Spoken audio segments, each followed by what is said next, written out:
విజయం ప్రజల విజయం.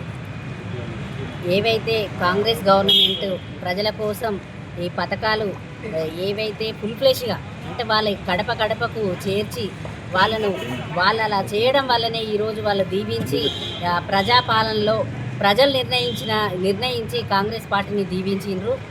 ఎందుకంటే వచ్చుడే గడిని బద్దలు కొట్టి ప్రజాపాలన స్టార్ట్ అయింది.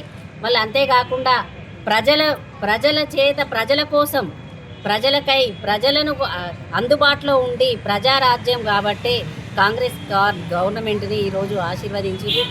ముందు కూడా కాంగ్రెస్ విజయాన్ని ఇంకా అందుకుంటుంది. అంతేకాకుండా ఈరోజు కావాలని వాళ్ళు ఇష్టం ఉన్నట్టుగా మాట్లాడుతున్నారు. వాళ్ళది నిర్బంధమైన రాజరిక వ్యవస్థ బద్దలు కొట్టుకొని వచ్చిందే ప్రజాప్రభుత్వం, కాంగ్రెస్ ప్రభుత్వం. ప్రజలు మెచ్చి నచ్చి ఈరోజు గెలిపించడం జరిగింది. ముందు కూడా ఇంకా అధికంగా మెజారిటీని సాధించి ఘన విజయంగా ఉంటుంది. తప్పకుండా ప్రజలు ఎప్పటికీ కాంగ్రెస్ వైపే ఉన్నారు. ఎవరు ఎన్ని మాట్లాడినా వాళ్ళ ఉనికిని కోల్పోతామని ఏదో ఒకటి మేము ఎప్పటికీ పేపర్లలో వాటిలలో ఎప్పటికీ మేము ప్రజలలో ఉండాలని రన్నింగ్ కామెంట్ చేసుకుంటూ వాళ్ళు నడుస్తూనే ఉంటారు. విజయం కాంగ్రెస్ వైపే ఉంటుంది. ముందు కూడా ఈ విజయాలను అందుకొని సుస్థిరమైన మంచి ప్రజాపాలన రేవంత్ అన్న చేతుల మీదుగా జరుగుతుందని ఆశిస్తున్నాం. జై కాంగ్రెస్.